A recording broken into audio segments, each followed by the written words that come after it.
में आज हम बना रहे हैं science chapter 10 light reflection and refraction part 5। Already 4th part हम बना चुके हैं जिसमें हमने काफी कंटेंट डिस्कशन कर लिया है। तो इससे पहला पार्ट अगर आपने नहीं देखा है तो आप पहले उसे देख लें, क्योंकि जहां हमने 4th पार्ट का कंटेंट फिनिश किया है वहीं से आज हम नेक्स्ट कंटेंट को स्टार्ट करेंगे। स्फेरिकल मिरर, क्योंकि आज का हमारा टॉपिक है टाइप्स ऑफ स्फेरिकल मिरर। इससे पहले पार्ट में हमने स्फेरिकल मिरर का पूरा इंट्रोडक्शन, उसके basic term, focal length, focus, principal axis, centre of curvature, radius, relation between the focal length and radius of curvature. तो हमने काफी अपार्चर, काफी हमने डिस्कशन कर लिया है। स्फेरिकल मिरर का पूरा इंट्रोडक्शन हम खत्म कर चुके हैं। आज हम शुरू कर रहे हैं type of spherical mirror. Spherical mirror आप जानते हैं, अगर आपने लास्ट वीडियो देखी है तो उसमें हमने स्फेयर में से 2 पार्ट कट किए थे जिनका आकार जो कर्व जैसा होता है। तो कर्व जैसा होता है इसलिए इसे स्फेरिकल मिरर कहते हैं। स्फेयर से इसे काट कर अलग किया गया है। इसकी जनरली 2 टाइप्स ही हम पढ़ेंगे, एक है कॉनकेव मिरर और एक है कॉन्वेक्स मिरर। देखिए, कॉनकेव मिरर और कॉन्वेक्स मिरर लास्ट वीडियो अगर आपने देखा है तो उसमें आपको कुछ समझ में आया होगा। आज हम इसको थोड़ा ब्रीफ में समझेंगे कि कॉन्वेक्स मिरर और कॉनकेव मिरर है क्या, उसका यूज क्या है, वो भी हम इसके साथ में ही कवर करेंगे। ओके, इसके बाद हम रे डायग्राम को समझेंगे, जो रूल ऑफ रे डायग्राम, जिससे आपको इमेज फॉर्मेशन में मदद मिलेगी। Okay, now start concave mirror. देखिए, कॉनकेव मिरर जनरली एक स्फेरिकल मिरर है, क्योंकि स्फेयर से ही इसको काट कर अलग किया गया है, स्फेयर का ही ये पार्ट है। Which has been the reflecting surface toward the centre. इसका जो रिफ्लेक्टिंग सरफेस होता है वो सेंटर की ओर होता है। रिफ्लेक्टिंग सरफेस कहाँ होता है? सेंटर की ओर होता है। फॉर एग्जाम्पल मैं थोड़ा सा इसको यहां से स्टार्ट करता हूं। ये स्फेयर है, स्फेयर में से आपने इस पार्ट को काटा था, एक पार्ट इधर से काट किया था और हमने इसके आउटवर्ड पॉलिश की थी और यहाँ इनवर्ड पॉलिश की थी। जो इनवर्ड पॉलिश की थी वो तो हो गया हमारा कॉन्वेक्स मिरर, और जो हमने आउटवर्ड पॉलिश की है वो हो गया हमारा कॉनकेव मिरर। क्यों? अभी मैंने क्या कहा डेफिनेशन में कि इसका जो सेंटर होता है वो रिफ्लेक्टिंग जो सरफेस है उसकी ओर होता है। दोबारा पढ़िए definition, the spherical mirror which has been reflecting surface toward the centre. इसका रिफ्लेक्टिंग सरफेस किधर है? सेंटर की ओर है ऑफ द स्फीयर। तो स्फीयर का सेंटर ये रहा और ये रिफ्लेक्टिंग सरफेस है, ठीक है, रिफ्लेक्टिंग सरफेस, और इधर यहां पर है ये रिफ्लेक्टिंग सरफेस। तो ये आउटवर्ड है, इनवर्ड वाले का तो ये तो बैक साइड है। इसके लिए सेंटर जो है इस पार्ट के लिए बैक साइड है और इस पार्ट के लिए फ्रंट पर है, क्योंकि ये रिफ्लेक्टिंग सरफेस है। तो ये हमारा क्या हो गया? Concave mirror. ठीक है, चलिए तो इसको हम कॉनकेव मिरर को थोड़ा और डिटेल में समझ लेते हैं। मैं इतने पार्ट को इसमें इरेज कर देता हूं, दोबारा बना देता हूं इसको। ठीक है, तो डेफिनेशन को एक और बार आप रीड करिए जब तक। ये हुआ हमारा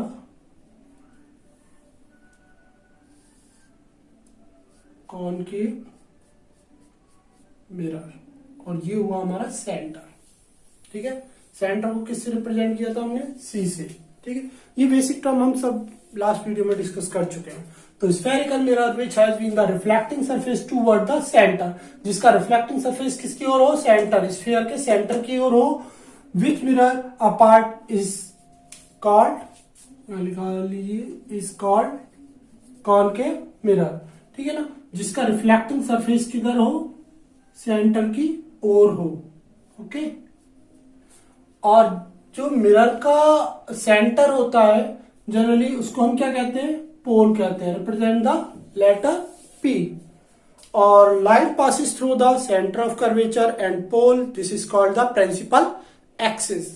ठीक है, ये सारे पॉइंट्स हम ऑलरेडी डिस्कस कर चुके हैं लास्ट वीडियो में, तो आप उसे देख लीजिए अगर आपने नहीं देखी है।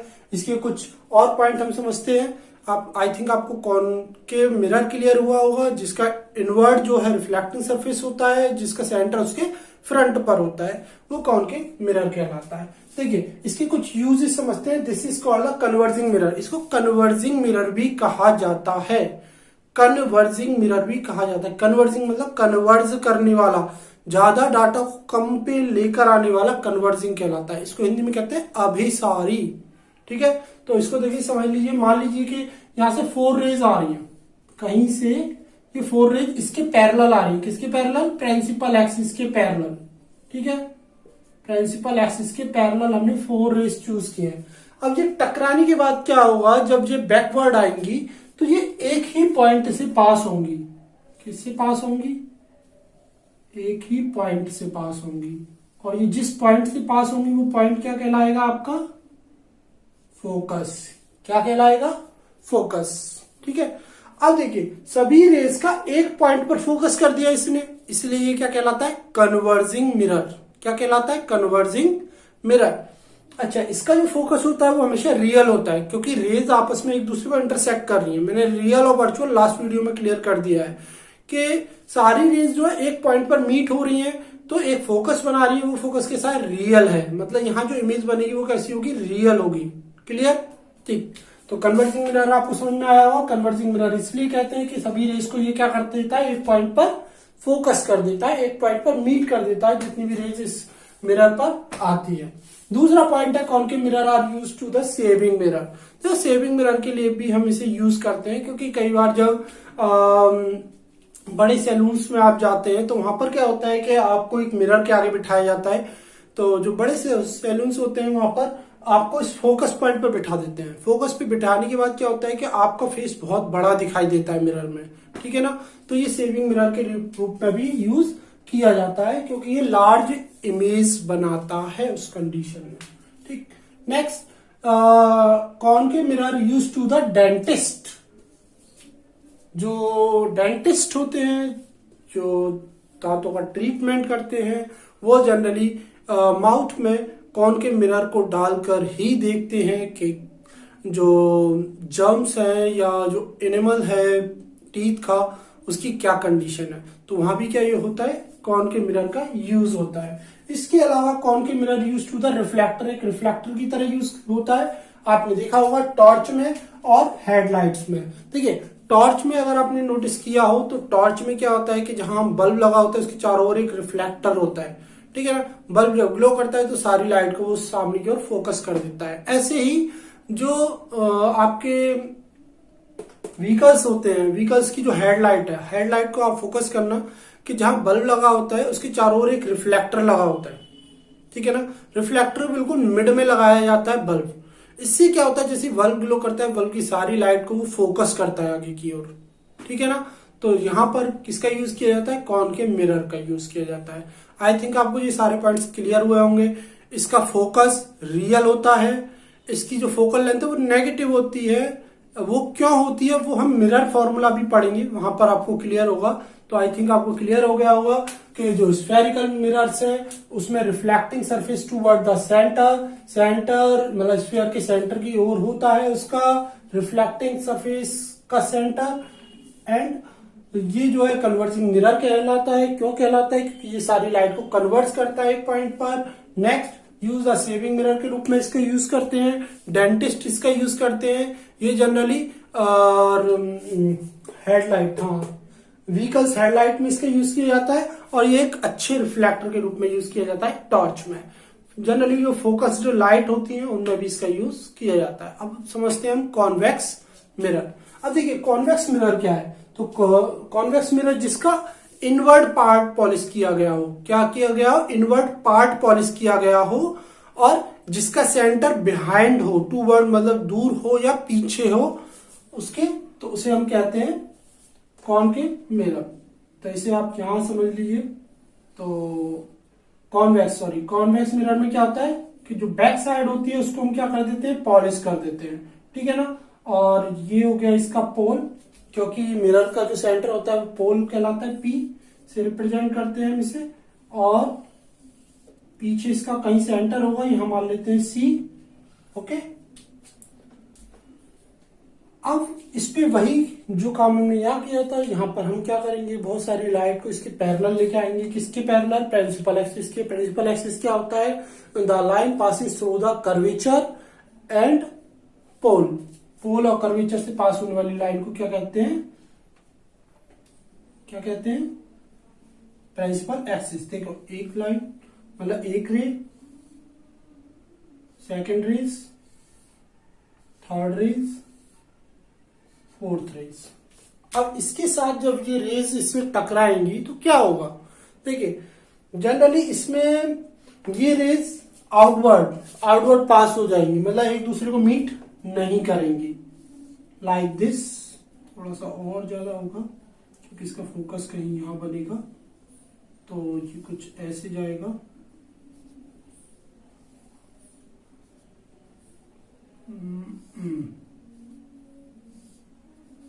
ओके, अच्छा। अब इसका जो फोकस होगा वो बिहाइंड द मिरर होगा। फोकस कहां होगा? Behind the mirror.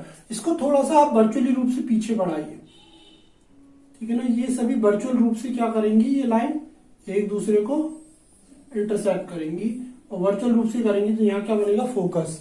लेकिन इसका फोकस कैसा होगा? वर्चुअल होगा। जबकि कॉनकेव मिरर का फोकस कैसा था? रियल था, वास्तविक था। रियल में क्या होता है कि सभी लाइंस जो है, सभी रेज जो है वो एक पॉइंट पर फोकस करती है, मीट करती हैं, और यहाँ पर कोई भी रे एक पॉइंट पर फोकस नहीं करती, पर होती हुई प्रतीत होती है, क्योंकि दिस इज अ वर्चुअल। ठीक है, अब देखिए डेफिनेशन से समझते हैं। स्फेरिकल मिरर, स्फेरिकल मतलब स्फेयर में से काटी हुई, which has the reflecting surface away from the centre, जो सेंटर से दूर हो, या बिहाइंड भी यूज कर सकते हैं आप।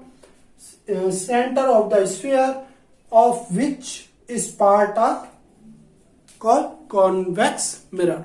ठीक है ना। तो कॉन्वेक्स मिरर वो होता है जिसका जो रिफ्लेक्टिंग सरफेस है उसके बैकवर्ड हो या अबे हो सेंटर, स्फेरिकल बॉल का सेंटर या उसका सेंटर, तो हम उसे कहते हैं कॉन्वेक्स मिरर। इसके जो यूजेस हैं वो समझ लेते हैं। जनरली इसको डाइवर्जिंग मिरर कहते हैं। देखिए, वो था कन्वर्जिंग मिरर, पहले जो हमने बात की थी अभी कॉनकेव मिरर के बारे में। तो कॉनकेव मिरर जो होता है वो है कन्वर्जिंग मिरर, बट ये क्या है? Diverging mirror. कन्वर्जिंग होता है अभिसारी और डाइवर्जिंग होता है अपसारी। देखो, इसमें क्या होता है कि इसमें कोई भी रेज एक दूसरे से मीट नहीं करती, इसलिए हम इसे क्या कहते हैं? डाइवर्जिंग मिरर कहते हैं। तो आपको ये याद रखना होगा, एग्जाम में ये भी पूछा जा सकता है, what do you mean by converging mirror. तो अगर वो कन्वर्जिंग मिरर की बात कर रहा है तो इसका मतलब वो कॉनकेव मिरर की बात कर रहा है। अगर वो पूछता है what do you mean by convex mirror, sorry diverging mirror, तो आपको समझ जाना है कि वो कॉन्वेक्स मिरर की बात करता है। डाइवर्जिंग मतलब डाइवर्स कर रहा है, बिखेर रहा है सनलाइट्स को, वो एक पॉइंट फोकस नहीं कर रहा। तो this is a diverging mirror. Big convex mirror are use to the shop security mirror. आपने देखा होगा कई दुकानों पे, शोरूमों में एक मिरर लगा होता है, इससे बैक साइड का काफी और ज्यादा एरिया हमें दिखाई देता है। ठीक है, इसके अलावा कॉन्वेक्स मिरर का बहुत ज्यादा यूज होता है जो हमारे व्हीकल्स हैं, व्हीकल्स में रियर व्यू मिरर, मतलब आपने देखा होगा बाइक्स पर, कार में जो बैक साइड, जो साइड में एक मिरर लगा होता है पीछे देखने के लिए, रियर व्यू मिरर उसे हम कहते हैं। उसका यूज हम बैक साइड देखने के लिए करते हैं, वो एक क्या होता है? कॉन्वेक्स मिरर होता है। इसके अलावा आपने देखा होगा जो रोडवेज बसेस होती हैं या लग्जरी बस होती हैं, उसमें जो ड्राइवर जहां बैठा होता है, ड्राइवर के ऊपर एक शीशा लगा होता है। ठीक है ना। जनरली वो प्लेन शीशा नहीं होता, वो उभरा हुआ होता है, मतलब वो कॉन्वेक्स मिरर होता है। कॉन्वेक्स मिरर में क्या होता है कि वो ज्यादा एरिया, ब्रॉड एरिया को देख पाता है, मतलब हर एक सवारी जो पीछे बैठी है उसको वो देख सकता है अपनी सीट से। तो वहां भी हम किसका यूज करते हैं? कॉन्वेक्स मिरर का यूज करते हैं। आई थिंक आपको दोनों पॉइंट क्लियर हुए होंगे, कन्वर्जिंग मिरर और डाइवर्जिंग मिरर। ठीक है, दोनों में डिफरेंस आप लिख लेंगे अगर आपसे पूछा जाए कि कॉन्वेक्स मिरर और कॉनकेव मिरर में डिफरेंस क्या है, कन्वर्जिंग मिरर, डाइवर्जिंग मिरर क्यों कहते हैं, इसके यूजेस क्या हैं, तो वो सारे पॉइंट्स आपको याद करने होंगे। और इस डिटेल को आप अपनी बुक से और अच्छी तरह से पढ़ लें, समझ लें तो ज्यादा अच्छा है। अब हम कुछ पॉइंट रे डायग्राम को समझेंगे जिससे कि हमें इमेज फॉर्मेशन को समझने में दिक्कत ना हो, क्योंकि हमारा नेक्स्ट टॉपिक रहेगा इमेज फॉर्मेशन। तो उससे पहले हम रे image formation by the spherical mirror with the help of रे डायग्राम हम कुछ रे डायग्राम्स को समझेंगे जिससे कि आपको मदद मिलेगी इमेज फॉर्मेशन कैसे होता है या इमेज फॉर्मेशन किस कंडीशन में क्या होगा, रियल होगा, वर्चुअल होगा या जो लाइट रेज है वो कहाँ से पास होंगी आफ्टर रिफ्लेक्शन। तो वो आपको मदद करेगा ये समझने में जो मैं अब आपको समझा रहा हूँ। ये कुछ 4 कंडीशन है तो आपको वो ध्यान से समझनी है। देखिए rules for the obtaining image प्राप्त करने के लिए कुछ नियम है कॉनकेव और कॉन्वेक्स मिरर के। Number 1, a ray parallel to the principal axis. हम दोनों ही मिरर में ये देखेंगे कि यदि कोई रेज प्रिंसिपल एक्सिस के पैरेलल आती है तो आफ्टर रिफ्लेक्शन उसके बेंड होने के बाद वो कहां से पास होती है। तो first condition concave mirror and second condition convex mirror. देखिए कॉनकेव मिरर में अगर कोई रेज किसके पैरेलल आती है, प्रिंसिपल एक्सिस, और प्रिंसिपल एक्सिस क्या होता है, line passing through the pole and centre of curvature. ठीक है, अब मान लेते हैं ये रेज है, एक रे लेते हैं जो किसके पैरेलल आई है, प्रिंसिपल एक्सिस के पैरेलल आई है। अब after reflection passes through the focus अगर कोई लाइन किसके प्रिंसिपल एक्सिस के पैरेलल आती है तो कहां से पास होगी, वो फोकस से पास होगी। किसमें, कॉनकेव मिरर में। कॉन्वेक्स मिरर में भी सेम यही कंडीशन रहेगी, यहाँ पोल्स होगा, centre of the mirror and या centre of curvature, line passing parallel to the principal axis के parallel. In this case of convex mirror line passing, this is diverse, क्या होगी ये, डाइवर्स होगी। मैंने आपको बताया था कि जो कॉन्वेक्स मिरर होता है वो क्या करता है, डाइवर्स करता है, और जो कॉनकेव मिरर होता है वो कन्वर्स करता है। तो देखिए डाइवर्स वाली कंडीशन में क्या होगा कि ये कुछ बैक हो जाएगी, इस तरीके से डाइवर्स हो जाएगी, तो ये फोकस से पास नहीं होगी, लेकिन वर्चुअली रूप से ये फोकस से पास होगी, लाइक दिस। तो ये यहाँ पे इंटरसेक्ट करेगी और ये होगा इसका फोकस। तो आई थिंक आपको समझ में आया होगा कि अगर कोई लाइन प्रिंसिपल एक्सिस के पैरेलल आती है तो वो कहां से पास होती है, फोकस से पास होती है। नेक्स्ट सेकंड कंडीशन में अगर हम देखें, the ray passing through the centre of curvature. अगर कोई रे कहां से पास हो, सेंटर ऑफ कर्वेचर से पास हो, ठीक है ना, दोनों में सेंटर ऑफ कर्वेचर बना लेते हैं।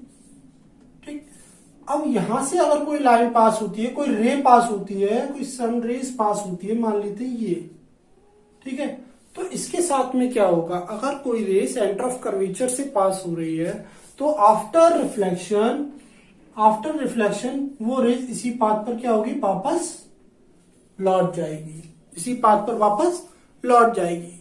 देखिए जो प्रिंसिपल एक्सिस है हमारा, प्रिंसिपल एक्सिस भी तो सेंटर से पास हो रहा है ना, प्रिंसिपल एक्सिस भी तो सेंटर ऑफ कर्वेचर से पास हो रहा है, तो ये रेज भी क्या होगी, जो इसके प्रिंसिपल एक्सिस के पैरेलल ना आके प्रिंसिपल एक्सिस पर ही आएगी, वो भी क्या होगी, उसी पाथ पर वापस लौट जाएगी। तो सिंपल है कि अगर सेंटर ऑफ कर्वेचर से कोई रेज आ रही है, पास हो रही है, उस पॉइंट से पास हो रही है सेंटर ऑफ कर्वेचर से, तो उसी पाथ पर क्या होगी, वापस लौट जाएगी। ऐसे ही आप इसमें समझ सकते हैं जो कॉन्वेक्स मिरर है, तो इसको वर्चुअल रूप से बढ़ाएंगे हम, ठीक है, तो ये इसी पाथ पर क्या होगी, वापस बैक हो जाएगी आफ्टर डाइवर्जन। क्लियर।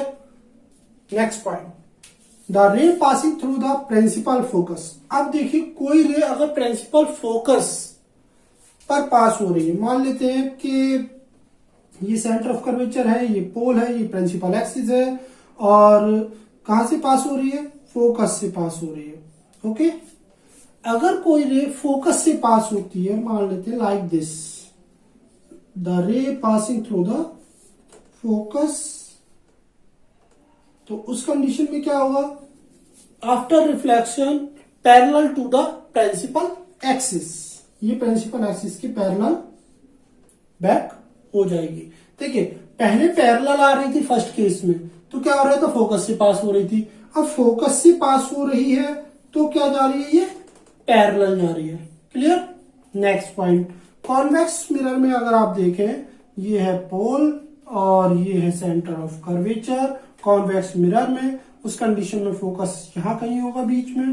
तो अगर कोई रेज अगर कोई रेज मान लेते हैं ये फोकस से आ रही है, ओके, वर्चुअल रूप से फोकस पर स्टिक हो रही है, तो आफ्टर डायवर्जन ये क्या हो जाएगी, ये पैरेलल पास हो जाएगी। क्या हो जाएगी, ये पैरेलल पास हो जाएगी, ओके। तो इसे हम कहेंगे parallel line passing through the principal axis. Next and last condition कि अगर कोई rays incident obliquely the principal axis toward at a point P, P मतलब पोल, कहां पर टकरा रही है, पोल पर टकरा रही है कोई आके सीधी, तो उस कंडीशन में क्या होगा, तो वहां पर जो रेज है वो लॉ ऑफ रिफ्लेक्शन को फॉलो करेगी। किसको फॉलो करेगी, लॉ ऑफ रिफ्लेक्शन को फॉलो करेगी और रिफ्लेक्ट हो जाएगी। देखिए अगर कोई रेज सीधा किस पे टकराती है, पोल पर, तो उसके बाद में आफ्टर रिफ्लेक्शन वो एक निश्चित एंगल पर ही क्या होगा, रिफ्लेक्ट हो जाएगी। मतलब एंगल ऑफ इंसिडेंट, ये इंसिडेंट रे है, angle of incident equal to the angle of reflection. अगर कोई रे पोल पर टकराती है तो वो फॉलो करती है किसको, लॉ ऑफ रिफ्लेक्शन को, जो मैंने आपको फर्स्ट पार्ट में ही क्लियर कर दिया था, ठीक है। तो यहां पर भी क्या होगा, यहां पर भी सिमिलर ऐसा ही होगा कि कोई रे अगर पोल पर स्टिक होगी तो आफ्टर रिफ्लेक्शन डायवर्जन के बाद में वो जो है लॉ ऑफ रिफ्लेक्शन को फॉलो करेगी, ठीक है ना। तो ये वो कंडीशंस हैं जो आपको हेल्प करेंगी समझने में और इमेज डायग्राम या इमेज की फॉर्मेशन में हेल्प करेंगी, जो हम नेक्स्ट वीडियो में समझेंगे। तो आज के लिए इतना ही। ये रे डायग्राम अगर आपको क्लियर ना हुआ हो तो आप मुझे कमेंट बॉक्स में लिख सकते हैं, क्योंकि इसके बेस पर ही नेक्स्ट वीडियो में वर्क होगा और नेक्स्ट वीडियो में जितने भी इमेज फॉर्मेशन होंगे वो रे डायग्राम्स के बेस पर होंगे। हम 3 से 4 रेज लेंगे जिसके बेस पर हम इमेज को फॉर्म करेंगे। तो मिलते हैं नेक्स्ट वीडियो में, image formation by the spherical mirror. Thanks for watching. जुड़े रहिए वर्मा क्लासेस के साथ। आई थिंक आपको सारा कंसेप्ट क्लियर हुआ होगा।